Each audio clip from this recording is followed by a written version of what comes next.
اعوذ باللہ من الشیطان الرجیم، بسم اللہ الرحمن الرحیم۔ سورہ تغابن کی 2 آیتیں پڑھ رہا ہوں، آیت نمبر 14، آیت نمبر 15۔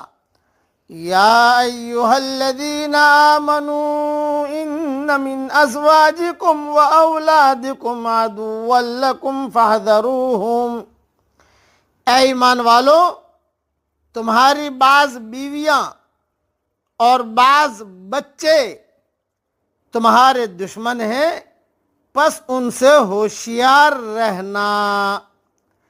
یعنی تھوڑی تشریح سن لیجئے، یعنی جو تمہیں عمل صالح اور اطاعت الہی سے روکے، سمجھ لو وہ تمہارے خیر خواہ نہیں بلکہ دشمن ہے۔